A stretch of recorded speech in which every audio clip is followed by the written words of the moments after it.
Guys, this is Gary Jenkins. As you all know, you regulars know, I'm a retired intelligence unit detective of the Kansas City Police Department and now a podcaster. And I have a couple of documentary films that deal with the Kansas City Mafia. But today we're not talking about me. Today we're talking to Dean Jobe. He wrote a heck of a book. The publicist for the book producer sent me a copy of the book. I don't read all these guys, as you know, but I do start reading them and I make notes from them. But this one, I started reading it and I loved it. I was hooked. I read the whole thing all the way through. It's called A Gentleman and a Thief, the daring jewel heist of a jazz age rogue, Arthur Berry. Now, Arthur Berry was a jazz age rogue, if there ever was one. So, and I'm gonna read you a review before we start talking. A top shelf work of true crime. Job tells Barry's tale with both rigor and pathos, painting a tender portrait of a crook who was never fearsome. This is liable to steal the reader's hearts. That's from Publishers Weekly, and it is a great book. There's no doubt about it. So, Dean Jobs, welcome, and start off talking a little bit about your own writing history and how you got onto this story and some background on you. And then we'll talk about the book. Well, I'm a former journalist, and over the years, I'd written books. My beat as a reporter was covering the courts, covering criminal trials and anything going on in the courthouse. And my background was in history, and the two kind of collided in a nice way that I started writing features about old cases in Nova Scotia, Canada, where I live, and just got hooked with the storytelling, the way that true crime can give you a window on the past and, dramatic events, interesting storylines, but you can also learn a lot about history. So about 10 years ago, Algonquin Books, my publisher, published Empire of Deception, and it was about a Chicago con man in the 20s, the jazz age. I love the era. Connection to me was when his Ponzi scheme collapsed, he hid out here in Nova Scotia. So I had some local ties to that story. My last book was called The Case of the Murderous Dr. Cream, about a Victorian era doctor who murdered as many as 10 people, most of them women, in 3 countries over a 15-year span. And it's subtitled The Hunt for a Victorian Era Serial Killer because that was my focus. I wanted to know how he got away with it, which led me to understand a lot about the horrible plight of women in the Victorian era, the privilege that a doctor could use to avoid suspicion, and a lot about the era and the primitive early detection methods and forensics. So I teach part-time in a master's program in creative nonfiction, and that's what I bring to my books. The creative part not being making anything up, but the storytelling, creatively recreating scenes, recreating people and places, always faithful to, always well researched and grounded in research, but really trying to bring history to life. And because of my background in legal coverage, I gravitate to true crime stories. You sure did bring to life Arthur Berry. There's no doubt about it. And the jazz age and the subculture that he operated in, both the criminal subculture and the subculture of the F. Scott Fitzgeralds of the world, of the very wealthy during this time. And so I don't know, it just came alive to me. It was like reading a crime novel in a way. It was really, really well written. Well, I've described it as Catch Me If You Can meets The Great Gatsby, and that's Yeah. not really a stretch. I mean, every good crook needs police on his tail, and there's plenty Yeah. in this story. But as well, The Great Gatsby was written during Barry's heyday in the early 20s, and it described mansions and areas and the whole culture of New York's upper crust on Long Island in the exact places where Barry was casing mansions, crashing parties to find out where the jewels might be, and then breaking in later to steal what today would be millions and millions of dollars in jewelry. Yeah, it was amazing the amount of jewels that he stole and what it would have been worth. Of course, he got basically maybe 20% of what it was Yeah. actually worth, which that's the way a thief is. I mean, then they just go back and steal more. It's not like they had to invest money into it. So he was truly a second story man, too, is another thing I noticed about that. We talk about second story man. This guy, Arthur Berry, was a second story man. There's no doubt about it. Yeah, the term may not be as well known today, but it really it fit a fellow. Barry's MO was this. He started out, he'd case a mansion and somebody he figured would have valuables, jewels up in their possession.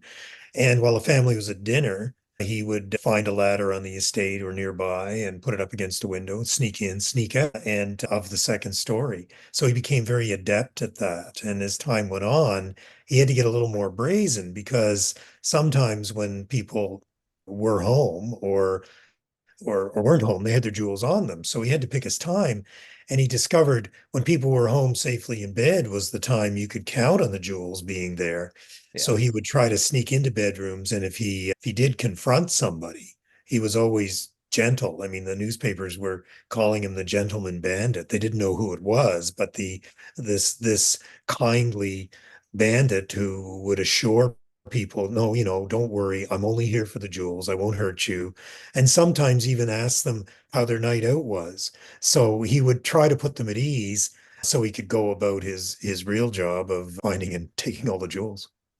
Really, and that Livermore heist was probably the one of the best examples of that. So tell us about the Livermore heist. Well, this is one of his later ones, but it's in the period he's for years looted mansions in Westchester County, north of Manhattan, and then in the Nassau County area of Long Island. And often those houses were empty or people were downstairs. But by 1920, his MO is he has an accomplice who to help him because it's riskier confronting people in their homes. He's been shot at. He knows the next time he breaks in, someone could have the drop on him and he could be looking down the barrel of a gun.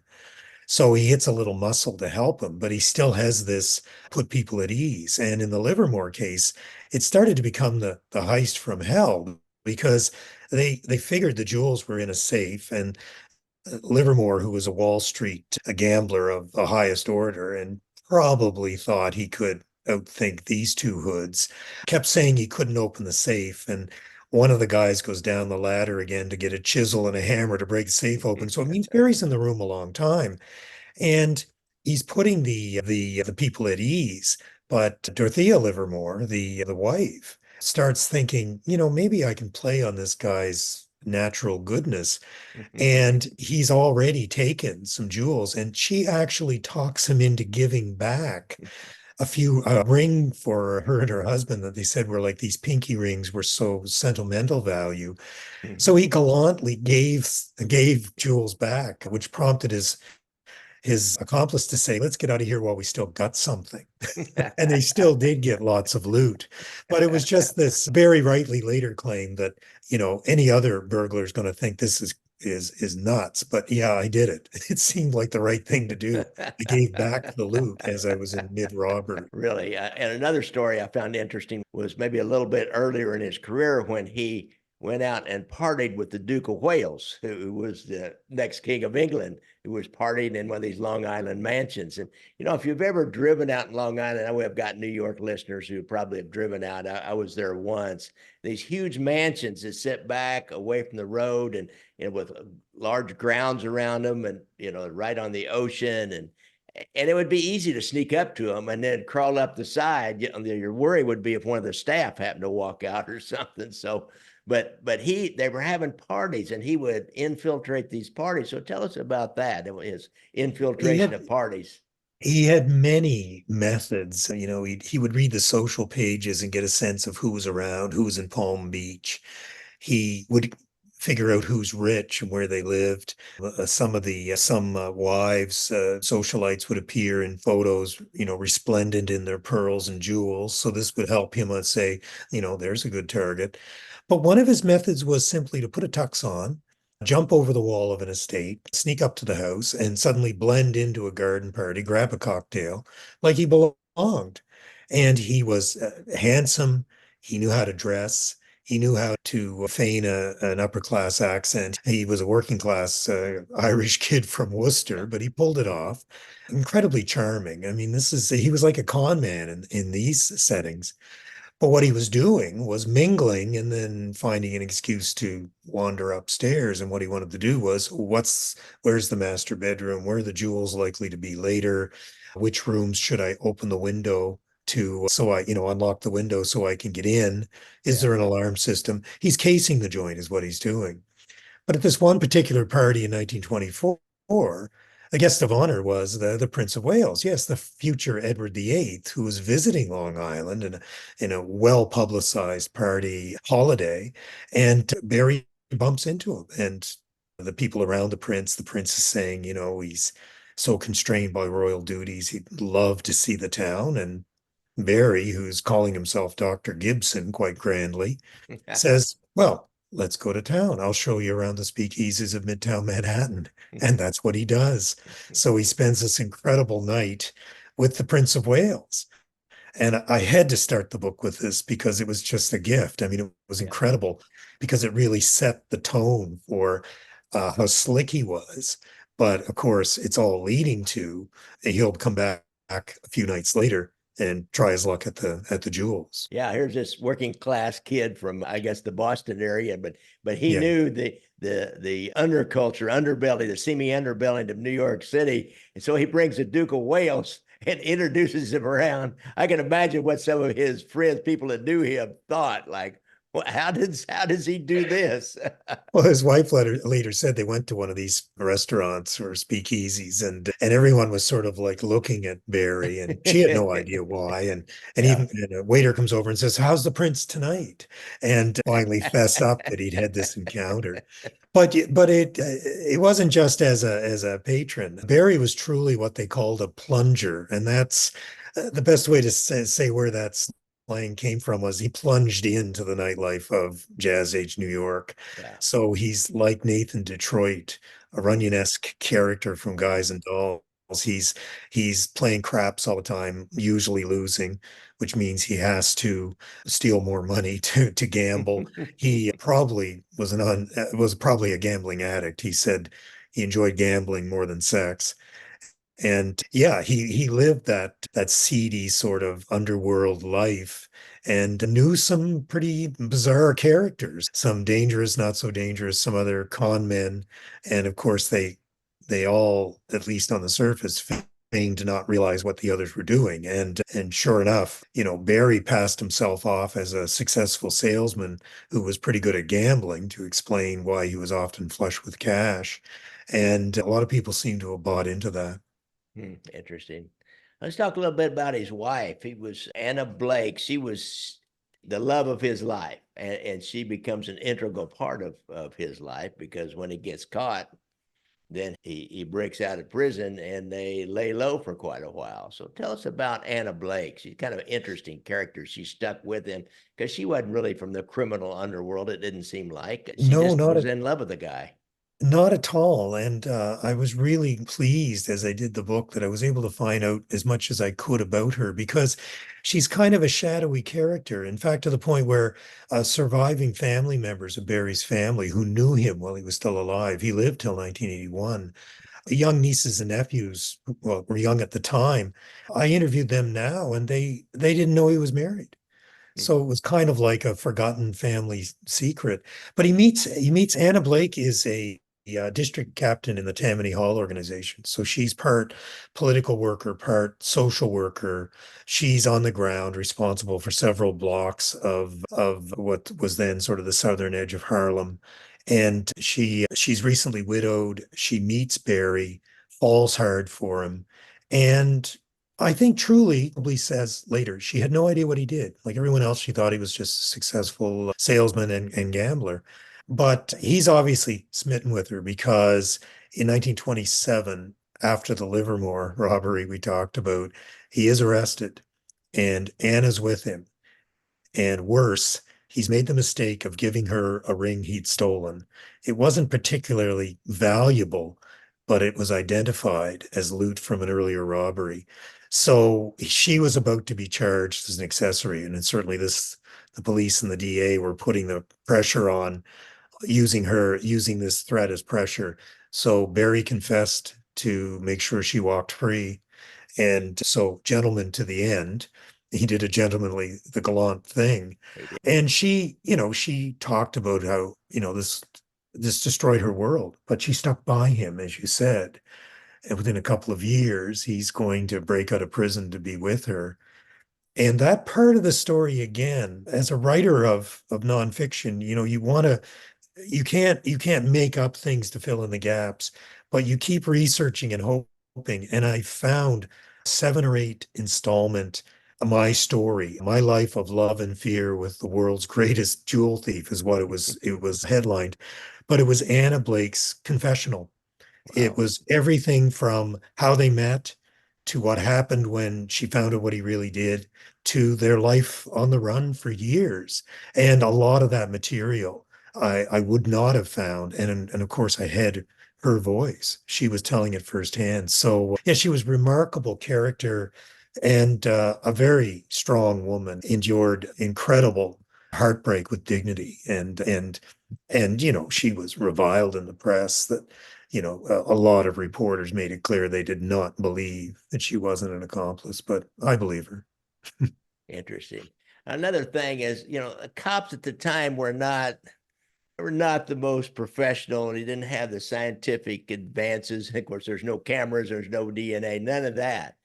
And a sophisticated criminal like this can pretty easily duck most policemen, especially back then, and most law enforcement. Now they were started hiring private detectives to go after people. Some are former cops, I think. And so tell us about there was a pretty interesting characters of those private detectives. Tell us a little bit about those private dicks that would chase Well, after him. the private detectives, the insurance companies would often hire private detectives because they were looking to, well, recover jewels if they could. So if someone could find out who did it, they might get the jewels back. There became sort of an underground, less than honest way of doing this is if you could find the crooks and pay them, say, the 10 or 20% they get from a fence, you could get the jewels back and you don't have to pay out any more money. So instead of paying, the full $750,000 to replace jewelry insured to that level, you might pay 75. So Noel Scaffa is one of the private detectives who he was nicknamed the Great Retriever because he was so good at retrieving jewels. And Barry dealt with him in one of his big heists.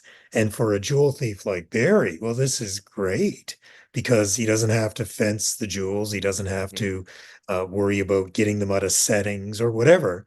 He's got a guy who'll just pay him basically act as like a fence would. Another private detective, well, the Burns Detective Agency was put on Barry's tail by Percy Rockefeller, nephew of J.D. Rockefeller of Standard Oil fame, because Barry robbed his place. And again, they didn't know exactly who they were looking for, but they were on his case. But Barry's biggest nemesis became in the private detective world was Val O'Farrell, who was a very shady character in the 20s, a former New York policeman let go for shady dealings. I found a lot of material in FBI file on him that made it clear that the licensing authorities in New York were desperate to pull his license, but they couldn't quite pin anything on him. But Val O'Farrell becomes important in a couple of ways. He is instrumental in Barry's arrest through some of his contacts. And then when Barry's on the run, he accuses Barry. In 1932, Barry was hiding out in New Jersey, and the crime celeb of that year, of course, in New Jersey was the Lindbergh kidnapping. So with Barry on the lam and the newspapers every once in a while when there's a major jewel heist, they'd say, must be the work of Arthur Barry. No, he's not. He's not pulling these crimes, but his name is out there again. So Val O'Farrell just weaves this thing and says, well, the kidnapper went to the second floor, used a ladder, wasn't heard. That's Barry's MO. Now Barry never kidnapped anybody, let alone a kid. He was a jewel thief. But this stuck. And actually, when Barry was finally caught, he was treated like a serious suspect. And this was before Bruno Hauptmann was eventually arrested and put on trial for that crime. So yeah, private detectives were always in the background here. But Barry's biggest nemesis was a guy named Harold King, who was chief of detective in Nassau County. And he was a really progressive cop, and he was under a lot of pressure from a lot of rich people Yeah. to stop this marauder. And I mean, other than a brief shootout, he never really got close to him until 1927 when he finally, by luck, there was a tip-off and Barry fell into his hands. Well, that's quite a story. I tell you what, Dean, I really enjoyed this story, and I enjoyed having you on, talking to you in person. It's a great book, guys. A Gentleman and a Thief: The Daring Jewel Heist of a Jazz Egg Rogue named Arthur Berry. So you might want to take a look at that. He truly was a second story man. I really appreciate you coming on the show, Dean. And Okay, well, thank you. I appreciate the chance to talk about him. if there's any other little story you want to tell, why, feel free. No, I just hope readers, I hope realize we haven't given it all away. There's lots here to There's a lot. unpack, but I was really drawn to him because he's an antihero. He's a bad guy, yeah, but he never hurt any of his victims. I mean, he invaded their privacy and maybe shattered their security, but these were people who could afford jewels and probably had them insured. And that means I think readers can't help at times, a lot of times, rooting for him, and as he one-ups the rich and powerful and famous. Really, I believe. Well, guys, check this book out. And don't forget, I like to ride motorcycles, so watch out for motorcycles when you're out there on the street. And if you have a problem with PTSD and you've been in the service, be sure and go to the VA website, get that hotline number. And if you have a problem with drugs or alcohol, go see our friend, former Gambino soldier, Anthony Ruggiano. He's now a drug and alcohol counselor down in Florida. There's a hotline on his website. And like and subscribe and come back, tell your friends about the show. And one more time, Dean Jobe, thank you. Thank you.